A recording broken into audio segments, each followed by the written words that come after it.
আসসালামু আলাইকুম বন্ধুরা, কেমন আছেন সবাই? এই যে নতুন আলু দিয়ে বেগুন দিয়ে আজকে হলো বানামু। নতুন আলু বেগুন শুটকি মাছ দিয়া, এই যে শুটকি মাছ নিয়ে আনিছি। আজকে দুপুরবেলায় আমি হলো শুটকি মাছ দিয়ে আলু বেগুন দিয়ে বানামু। তো কে কে শুটকি মাছ আলু পছন্দ করেন বন্ধুরা আমি জানি না, কিন্তু আমি শুটকি মাছ পছন্দ করি। শুটকি মাছ দিয়ে বেগুন, বাঁধাকপি, তারপরে যে কোনো শাক বানাইলে আমার ভালো লাগে। শুটকি মাছ আমি শুটকি মাছ পছন্দ করি, ছোটো শুটকি আমি ওটা ভর্তা খাই। তো এই যে আমি শুটকি কাইটা গরম পানি দিয়ে ভালোভাবে পরিষ্কার করে নিছি, আর আলু বেগুন চিকন চিকন করে কাইটে নিছি আমি। এই যে আমি শুটকি মাছ কিন্তু ভালোভাবে পরিষ্কার করে নিছি। আর এখানে পেঁয়াজ মরিচ রসুন আলু বেগুন চিকন করে কাইটে নিছি। এটা আমার দুপুরবেলার আজকে দুপুরবেলার রান্না বান্না। আমি সব থেকে দুপুরবেলার রান্না খাওয়া আমার বেশি পছন্দ, বেশি ভালো লাগে আমার।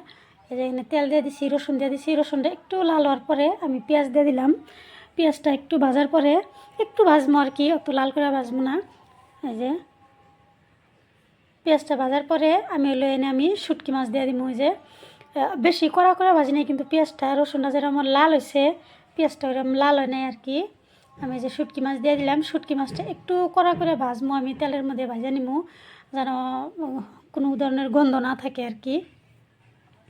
এই যে আমার শুটকি মাছটা এই যে একদম লাল লাল করে আর শক্ত করে ভাজা নিছি। এই শুটকি মাছটা কিন্তু আর তরকারিতে এখন আর গলবো না, যেরকমের কাটছি টুকরা করছি ওই রকমই থাকবো।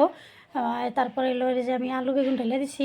শুটকি মাছটা একটু কড়া করে ভাজার কারণই হলো ওইটা, যে শুটকি মাছটা যাতে না গলে আর কোনো ধরনের গন্ধ থাকবো না। আর গন্ধ তেমনি থাকবো না। গরম পানি দিয়ে ধুয়ে নিছি, বারবার করে গরম পানি দিয়ে ধুয়ে নিছি, খুব সুন্দরভাবে পরিষ্কার করে নিছি হাত দিয়ে কচলে কচলে। তো এনে হলুদ গুঁড়া, ধনিয়া গুঁড়া, লবণ দিয়ে দিচ্ছি। দিয়ে যে আমি তরকারিটা ভালোভাবে কষিয়ে নিতেছি।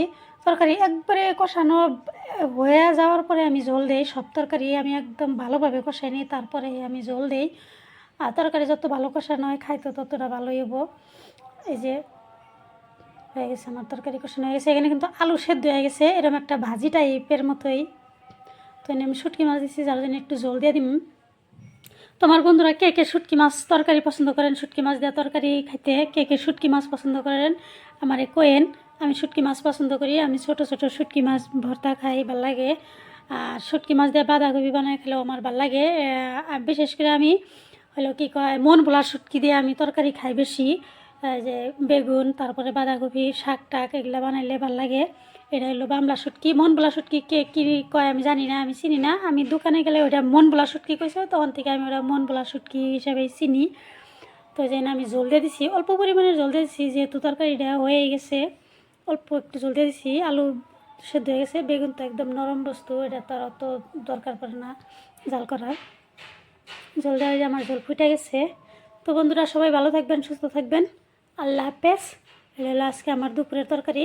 আপনারা আবার কেউ কিছু মনে করেন না যে শুটকি দিয়ে তরকারি বানিয়েছে, এটাও মানে শেয়ার করছে। আমি তো রান্নার ভিডিও আপনাদের সাথে শেয়ার করি, তাই যার জন্য আমি সব ধরনের বস্তু আপনাগুলোকে শেয়ার করি। এই যে কার কার শুটকি মাছ দিয়ে তরকারি ভালো লাগে আমারে কোয়েন। বেগুন বানাইছি আমি আজকে শুটকি মাছ দিয়ে আলু দিয়ে। বাড়িতে গেলে লালা বাসার গেলে শাক টাক বানায় যদি খাই শুটকি মাছ দেওয়া, তো আপনাকে সাথে নিয়ে খামো। এই যে হয়ে গেছে আমার তরকারি।